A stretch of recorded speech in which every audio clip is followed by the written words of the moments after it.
안녕하세요. 성화 들려드리는 가브리엘라입니다.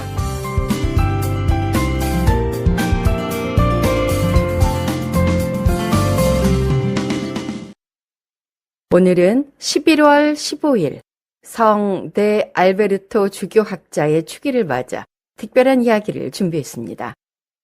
중세 최고의 학자이자 자연과학자들의 수호성인으로 공경받는 성 데 알베르토의 삶과 그의 성스러운 모습을 화폭에 담아낸 17세기 스페인 바로크 화가 비센테 살바도르 고메스의 명작을 함께 만나보겠습니다. 성 데 알베르토는 1200년 독일 남부 슈바벤 지방의 귀족 가문에서 태어났습니다. 그의 이름 알베르토는 독일 이름 아달베르트에서 유래했는데요. 고결하고 빛난다는 뜻을 지니고 있습니다. 훗날 그가 받게 될 마니우스, 즉 위대한이라는 칭호를 예견하는 듯한 이름이었죠. 알베르토는 청년 시절 이탈리아 파도바 대학에서 법학을 전공하고 있었는데요. 이때 운명적인 만남이 있었습니다. 당시 도미니코회 총장이었던 작센의 복자 요르단 신부의 강연을 듣고 감동을 깊이 받았어요. 가족들의 강한 반대에도 알베르토는 1223년 도미니코회에 입회하여 수도자의 길을 선택했습니다. 흥미롭게도 젊은 시절 그의 성적은 그리 뛰어나지 않았다고 전해지고 있어요. 하지만 성모님께 간절히 기도한 후 놀라운 지혜를 얻게 되었고 이후 탁월한 학자로 성장하게 됩니다. 1245년 알베르토 성인은 파리 대학의 교수가 되어 철학과 신학을 강의했습니다. 당시 파리 대학은 유럽 학술의 중심지였고 그의 강의에는 수많은 학생들이 몰려들었는데요. 그 중에는 훗날 위대한 신학자가 된 성 토마스 아퀴나스도 있었죠.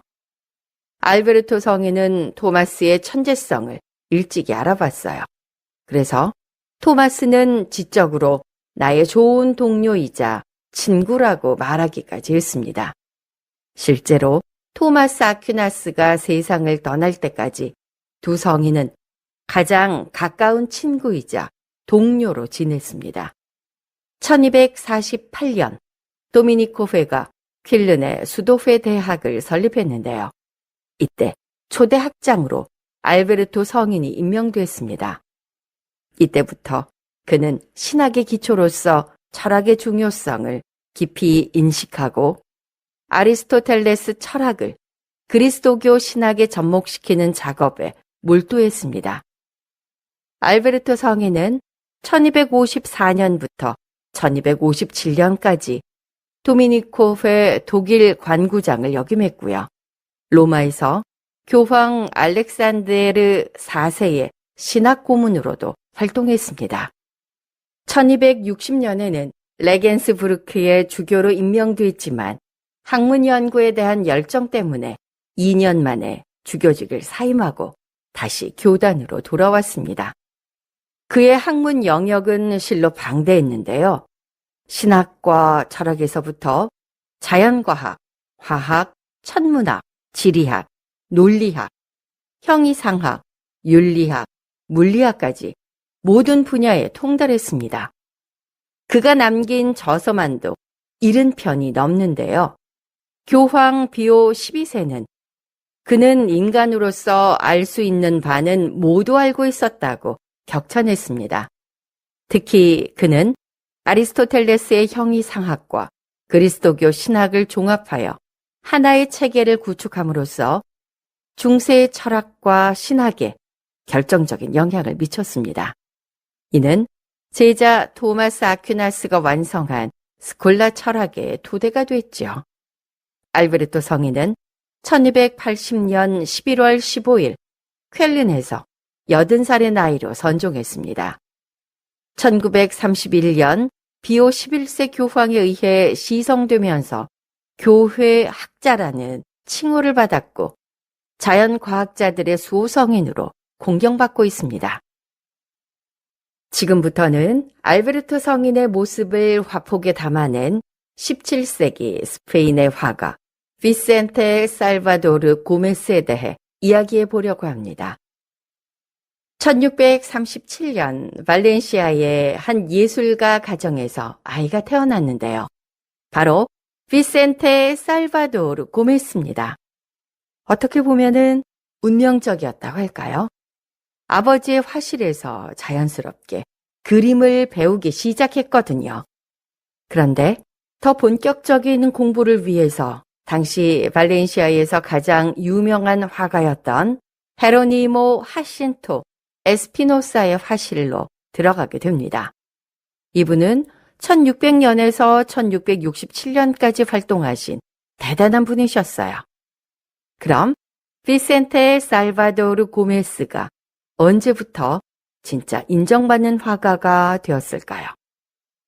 바로 1663년이었습니다. 이때 발렌시아의 산토 도밍고 수도원에서 엄청난 주문을 받았거든요. 성 빈센트 페레르의 일생을 그린 대형 그림을 무려 넉 점이나 그려달라는 거였어요. 이 작업을 계기로 그의 명성이 알려지기 시작했습니다. 특히 1667년, 그러니까 스승이었던 에스피노사가 세상을 떠난 후에는 더욱 바빠졌죠.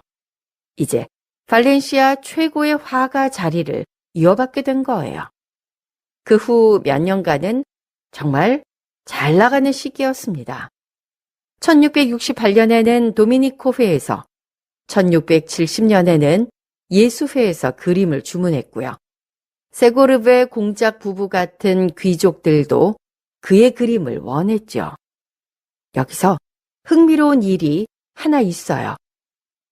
1673년 비센테 살바도르 고메스가 포르토코엘리 수도원에서 특별한 것들을 사들였거든요. 바로 유명한 화가 알론소 카노가 남긴 모든 책과 스케치, 판화들이었어요. 이게 단순히 수집품이 아니었어요. 자신의 작품 활동에도 큰 영감이 됐고, 더 중요한 건 제자들을 가르치는데 활용했다는 거예요. 실제로 1670년부터 비센테 살바도르 고메스는 발렌시아의 산토 도밍고 아카데미에서 원장을 맡아 후진 양성에도 힘쓰고 있었거든요. 이렇게 비센테 살바도르 고메스는 단순히 뛰어난 화가로만 활동한 게 아니라 당시 발렌시아 미술계의 중심 인물이자 교육자로서도 큰 역할을 했던 인물입니다. 이제 여러분과 함께 고메스의 대표작인 성 데 알베르토에게 발현한 동정 마리아를 감상하겠습니다. 1660년쯤에 그려진 이 작품은 가로 세로 132, 100cm 크기의 유화로 현재 발렌시아 미술관에 소장되어 있습니다. 화폭 속의 인물은 바로 우리가 앞서 만난 성 데 알베르토입니다. 흰색 도미니코회 수도복을 입은 성인이 깃털 펜을 들고 글을 쓰고 있습니다. 책상 위에는 여러 권의 책들이 놓여 있어 그의 학자적인 면모를 보여주죠. 그런데 이 평범해 보이는 서재에 갑작스럽게 기적이 일어납니다. 화면 오른쪽 상단에 푸른 망토를 두른 성모 마리아가 황금빛 후광에 둘러싸여 나타나는 것입니다. 성인은 이 신비로운 발현에 경이로운 표정을 짓고 있지요. 이 작품에서 우리가 주목할 점은 빛의 사용법입니다. 성모 마리아가 나타나는 순간의 신비로운 빛이 성인의 얼굴과 손을 은은하게 비추는데요. 이것은 평범한 일상이 성스러운 순간으로 변화하는 것을 보여줍니다. 이는 바로크 시대 특유의 키아로스크로 기법, 즉 명암 대비를 통한 극적 효과의 대표적 사례입니다. 고메스는 이 기법을 통해 단순한 종교화를 넘어 신적 계시의 순간을 생생하게 포착해낸 것입니다. 특히 흥미로운 점은 이 그림이 과학과 신앙의 조화라는 주제를 담고 있다는 겁니다. 성 데 알베르토는 아리스토텔레스의 철학을 신학과 융합시킨 인물로 중세시대에 이미 실험과 관찰을 통한 자연 연구의 중요성을 강조했습니다. 비센테 살바도르 고메스는 이런 성인의 특성을 책과 펜, 그리고 신적 계시를 동시에 보여줌으로써 완벽하게 표현해냈지요. 원래 이 작품은 발렌시아의 산토도밍고 수도원을 위해 제작됐으며 비센테 살바도르 고메스의 대표작 중의 하나로 그가 얼마나 뛰어난 종교 화가였는지를 보여주는 증거이기도 합니다. 과학과 신앙, 일상과 기적이 만나는 이 순간을 포착한 화가의 시선이 350여 년이 지난 지금도 우리에게 깊은 울림을 줍니다.